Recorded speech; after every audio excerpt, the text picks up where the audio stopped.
Olá, você começa aqui no Maringá Post mais um bate-papo e hoje sobre um assunto bastante interessante. Afinal, nós ouvimos muito sobre demência frontotemporal nessas últimas semanas, em função do anúncio da doença do ator Bruce Willis, bastante conhecido, né, por filmes tradicionais que a população brasileira acompanha já há muitos anos, né? São sucessos no cinema.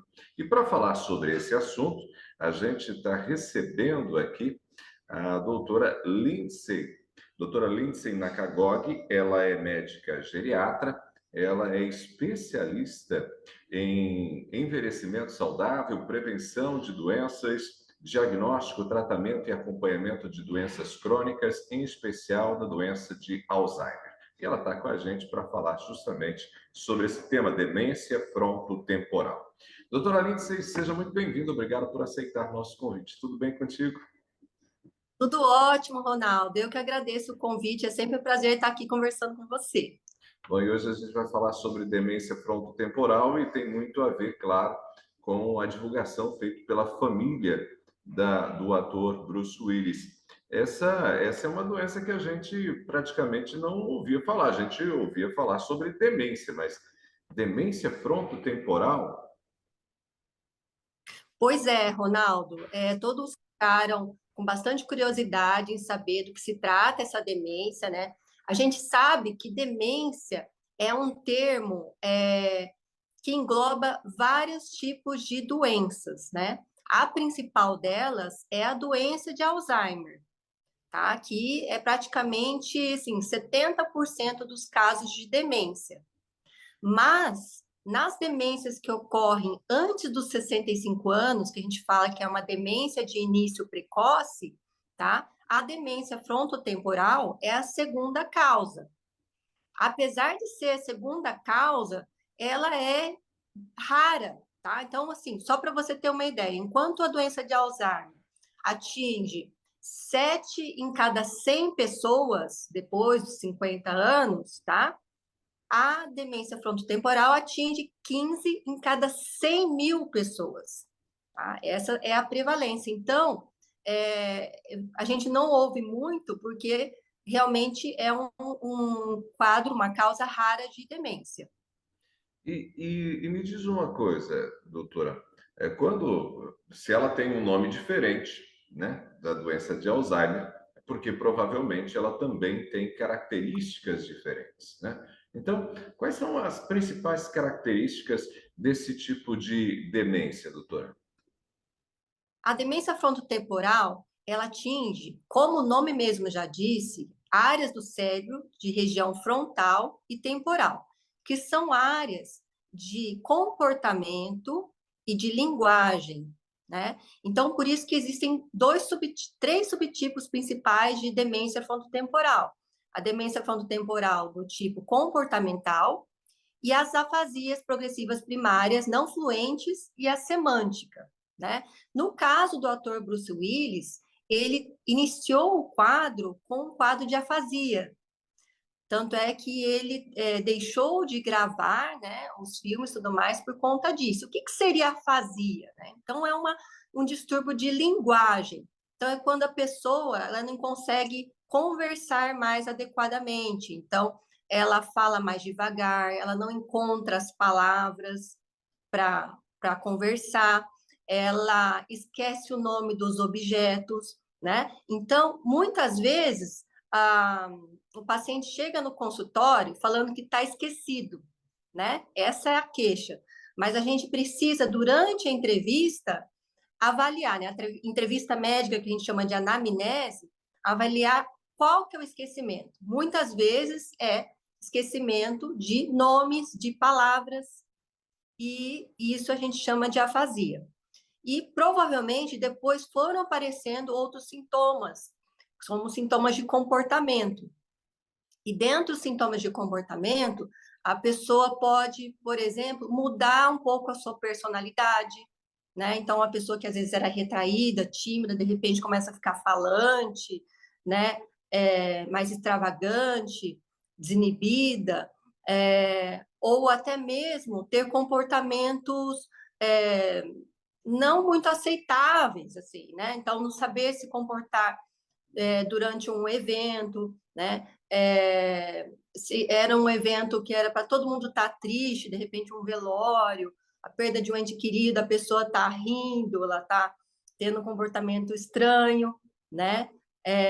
Então, são áreas do cérebro de comportamento e de linguagem que essa demência afeta. Enquanto que no Alzheimer, geralmente, as áreas de memória do presente, aquelas memória que a gente acabou, aquilo que a gente acabou de ver, de ouvir, que é afetado, né? Então, uma outra região do cérebro, a área de hipocampo, que é afetado, né? Então, por isso que são demências com características diferentes. É bem interessante isso, né? E a gente percebe que essas doenças, embora a gente sempre fale de doenças pensando a possibilidade, quem sabe, de prevenção, às vezes elas são um tanto surpreendentes, né?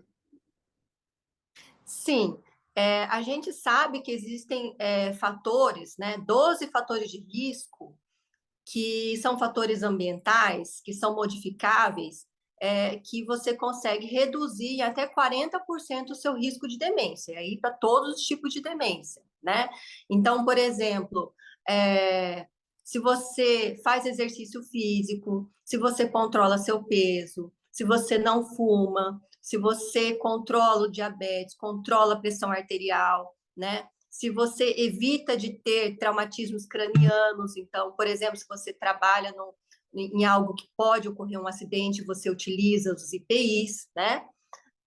Se você protege a sua audição, né? Que a gente sabe que déficit auditivo também é risco para demência, né? Quando você atua nesses fatores ambientais, você reduz seu risco de demência até 40%, tá?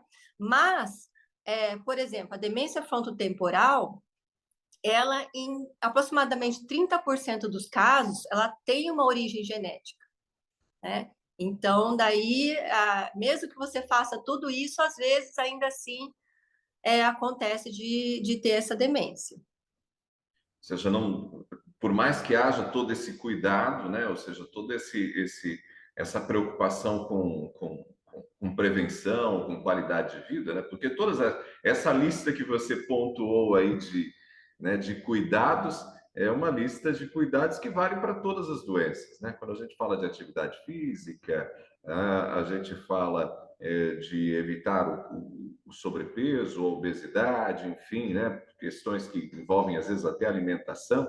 A gente está falando de cuidados que valem para todos os aspectos da vida, né? Para todas as doenças. Mas ainda você tem ali elementos que às vezes escapam, né? Que não há muito controle. Eu acho que é justamente nessa ausência de controle, nesses outros 60% que as pessoas acabam ficando preocupadas, né? Ah, com certeza, né? Porque, assim, as demências de início precoce, antes de 65 anos, gente, é uma doença que está te atingindo quando você ainda está bastante produtivo, que você ainda tem muita coisa para viver, né? E, infelizmente, assim, essas demências, quando acontecem antes dos 65 anos, como ela tem muito caráter genético, elas respondem menos aos tratamentos convencionais, né? A demência frontotemporal mesmo, ela não responde a tratamentos que a gente utiliza para a doença de Alzheimer, né? E tendem a ter uma evolução mais rápida. E quando eu digo isso, quer dizer que a pessoa perde funcionalidade e começa a precisar do auxílio de outras pessoas mais rápido. Então, atinge muito a qualidade de vida, né, da pessoa. E esse é um ponto que eu queria parar um pouquinho e conversar contigo, doutora Lindsay. Justamente a evolução da doença, né? E como lidar com uma doença como essa. No caso do ator Bruce Willis, existem provavelmente muitos recursos, né? Uma família que tem inúmeras possibilidades financeiras ali e acompanha e provavelmente o melhor da medicina. Mas, justamente por ser uma doença até um tanto rara, quando atinge a população de modo geral, você já está pontuando, a evolução da doença é difícil de retardar, é difícil de tratar. Fala um pouquinho mais sobre isso para a gente. Então, conforme vão aparecendo sintomas, por exemplo, começou com a afasia, né? A gente geralmente utiliza, por exemplo, uma avaliação neuropsicológica. Então, é um psicólogo que ele é especialista em cognição e ele faz uma bateria de testes e vai te dizer, dentro da linguagem, quais são os principais problemas. E a partir daí, pode ser trabalhado com fonoaudióloga, né? Exercícios para ajudar a que ele evolua com menos problemas, né? Ah, agora, começaram alterações de comportamento. Aí a gente pode utilizar assim, de medicações que ajudem o paciente a ficar menos ansioso, né? Que melhore o sono, diminua a agitação, né? E também alterações no ambiente para que o ambiente seja mais calmo, para a gente reduzir múltiplas informações para aquela pessoa, né? Então, existem alterações tanto ambientais quanto de auxílio a quem cuida, né? Porque é importante que todos que estão próximos dessa pessoa saibam que aquele comportamento não é da vontade dele, né? É porque existe uma alteração no cérebro dele que diminuiu o juízo crítico, né? Então, as pessoas que estão cuidando vão precisar de muito auxílio, né?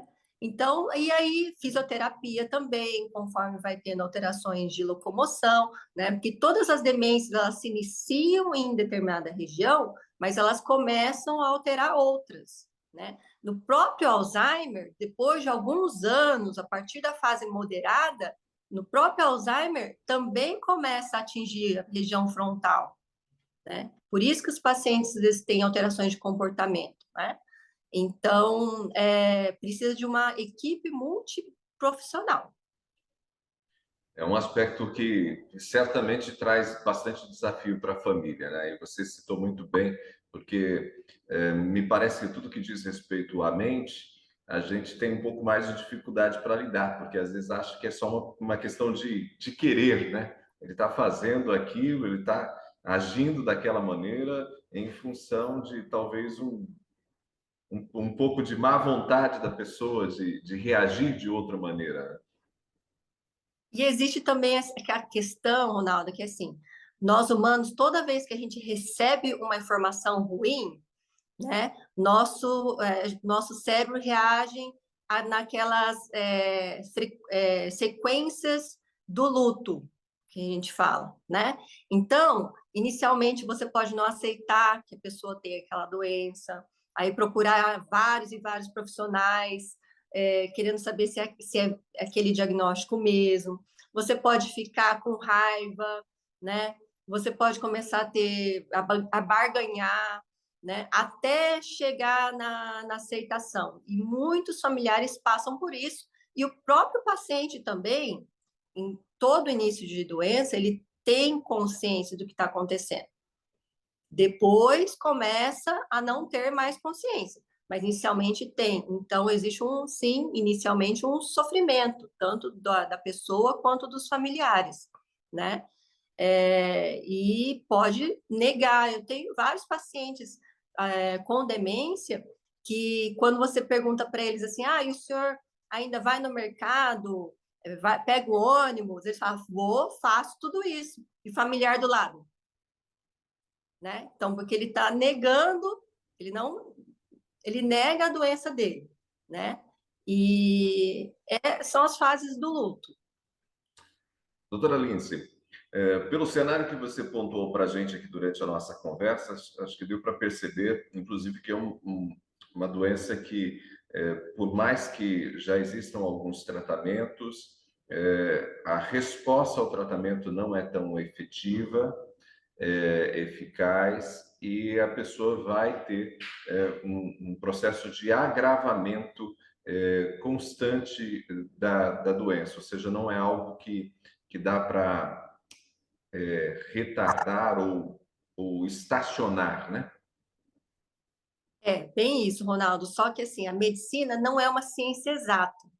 Então, nem tudo que está ali no livro o paciente vai seguir daquela forma, tá? Então, a evolução é de pessoa para pessoa. Tem pessoas que têm uma reserva neuronal, que conseguem fazer neuroplasticidade, né? O que que é isso? É quando, por exemplo, aqueles neurônios que estão sendo atrofiados, outras regiões que estão com neurônios saudáveis começam a fazer tomar a frente daqueles, né? Então, assim, quanto mais reserva neuronal, e isso a gente adquire ao longo da nossa vida, né, com estudo, fazendo atividades diferentes, então, música, idiomas, cálculos, né?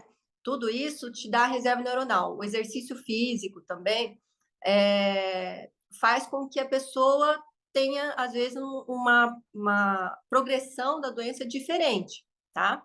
Então, a gente é nítido, assim, pelo menos na doença de Alzheimer, que pessoas com escolaridade menor que 40 anos evoluam mais rapidamente do que aquelas com uma escolaridade maior, tá? Então, para você ver a importância da educação, né? E aí, desde criança, né? Investimento na educação. Então é importante, né, a gente saber também que algumas pessoas reagem de forma diferente e parte, né, dessa reação tem a ver, aí sim, né, também com aquilo que a gente fez ao longo da vida pode ajudar, né? O investimento em conhecimento, em atividades, quem sabe, lúdicas, a atividade física, tudo isso acaba trazendo benefícios. Doutora Lindsay, eu quero agradecer sua disposição de falar com a gente. Se tiver mais alguma coisa a acrescentar a respeito dessa doença, fique à vontade. Eu que agradeço, Ronaldo. É muito importante que a gente converse sobre demência, justamente para a gente diminuir, né, o preconceito, né? Para que as pessoas falem mais, porque tem muitos pacientes que têm demência e não contam para ninguém, justamente por causa disso, né? Por conta do preconceito. Então, quanto mais a gente conversar sobre isso, menos preconceito, mais as pessoas vão poder ter qualidade de vida e uma vida em sociedade. Mais uma vez, doutora Lindsay, obrigado pela sua disposição de falar com a gente. Eu que agradeço.